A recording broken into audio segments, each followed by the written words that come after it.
Tobacco doers, it's so nice to see you again. Here at my company, as you always know the name, Stealthy Wood. We're great at closing deals.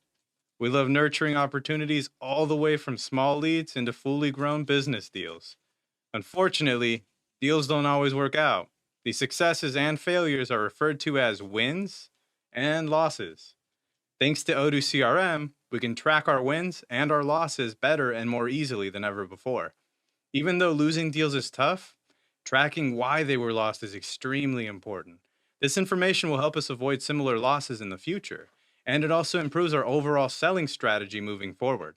Now let's see how easy it is to track wins and losses in Odoo. So here we are on our CRM dashboard. As usual, I see all of the opportunities that are currently assigned to me, but let's open an opportunity.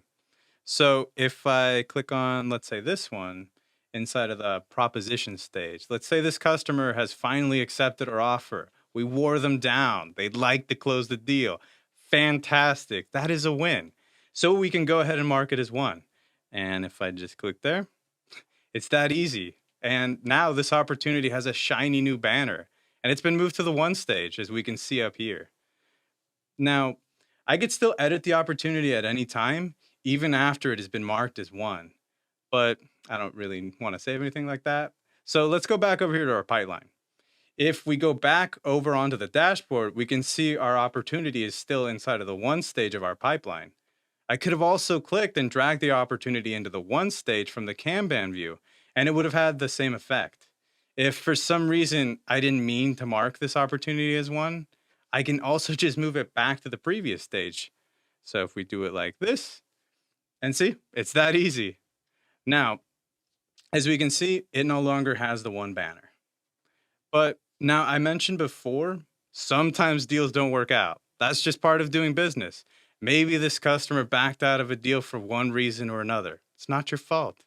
If we click, let's say, lost, when I mark this opportunity as lost, a pop up appears. Here, we'll enter a reason for the loss from a drop down menu of pre configured reasons.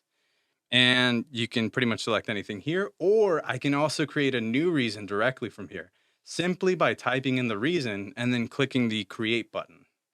Now, I'm going to, type turnaround time was too long. They're impatient, and that's fine. Now, I can edit this loss reason by clicking this pop-up window if we see it over here.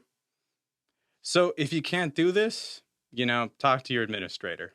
Anyways, let's go back to our opportunity and mark it as lost. I can also configure all of my opportunities lost reasons by going directly into configurations, lost reasons. Now, we're just going to cancel this. You do need certain access rights in order to create or configure lost reasons. And in order to do so, you're going to pretty much need to select these types of options. Now, I can choose to add a note anywhere within some of these things, like if you want to provide additional details about a particular loss, and then you're also able to submit it. Now we'll see a red loss banner on this opportunity. A very sad, but at least, we'll know why and we'll learn from this in the future. So we're going to go back over to the CRM dashboard. Now, if we hop back to our main dashboard, we'll notice that the newly lost opportunity is nowhere to be found. That's because Odoo automatically archives all lost opportunities, hiding them from your pipeline, keeping things a little bit more tidy. If we want to find them, we can simply apply the lost filter. And through this, the lost opportunities appear in the same stage they were in when they were lost. This gives you more useful information as to when and why we lose some of these deals. Now, if we want to analyze all of our company's losses at once, Odoo makes it super easy to do that with the reporting feature. Now to do so, we're going to go into reporting and we're going to click on the dashboard and we're going to delete the creation date filter and we're going to add the loss filter. And let's do a bar chart here just because they look nice. Now, once they're here, we could see a nice visual summary of our losses over time. Right now, we're looking at the number of losses per week. We could group this information by a multitude of things to analyze our sales performance. For example, let's group by custom group, lost reason, and apply. We could group by this type of loss reason to see an overview of why we've lost some of these deals. We could also do this by other types of filters, such as the stages. And if we group by a stage, we get to see where in our pipeline the sales team loses deals. Now, we could do both of them at the same time, too. As you can see now, we can also view graphs for many different measurements. Let's say we want to see the expected revenue of our losses over time. If we uncheck everything in group by, and this time we go ahead and we select measures and expected revenue, because we like to keep track of revenue, and a line chart, we could do it just like that. And isn't that easy?